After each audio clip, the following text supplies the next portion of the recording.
Knitting the small circumference of a sock seems like it would be just about impossible. Well, obviously it's not, because our sock knitting ancestors have been doing it for hundreds and hundreds of years. Let me point out how they did it. You're looking at a small circle, okay?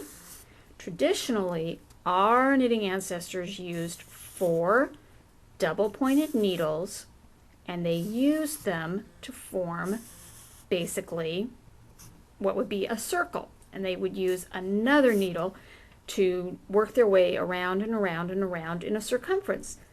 Perfectly good idea.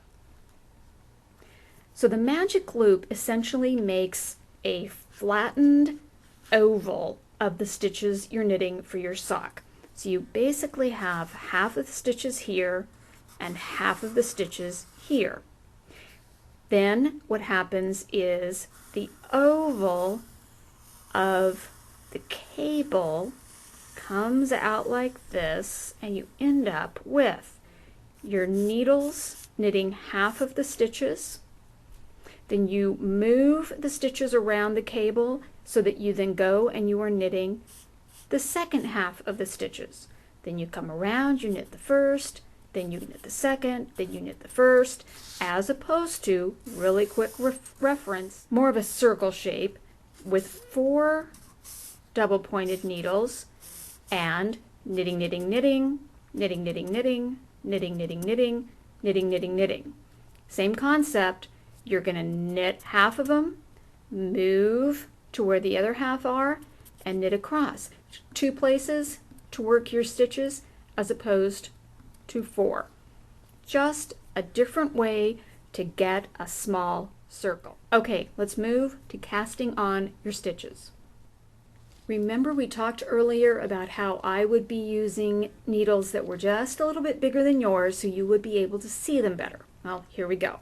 And I like this lime green yarn. I'm using worsted weight, again, because I'm using larger needles, and so you can see it. Now, there's no great difference in casting on for Magic Loop than any other basic way of casting on. I am going to use a long tail cast on to do that. Let me make a point though. When you are casting on for the cuff of your sock, that cuff has got to get over your foot, over your heel, and up your leg.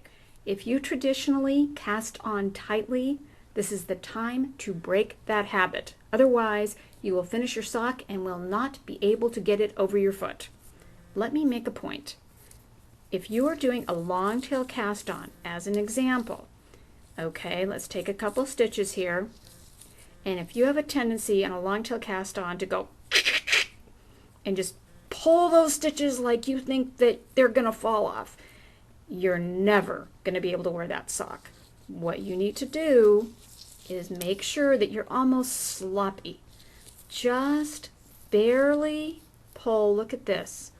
See? Nice and loose and nice and loose.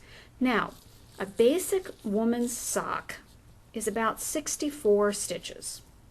I would recommend that you cast on 64 stitches. Now, I will be casting on 32, and that's just because I'm using thicker yarn, and I will be able to show you what I'm doing a lot easier with fewer stitches. Okay, go cast on your 64 stitches. I'm going to do my 32, and I'll get back to you.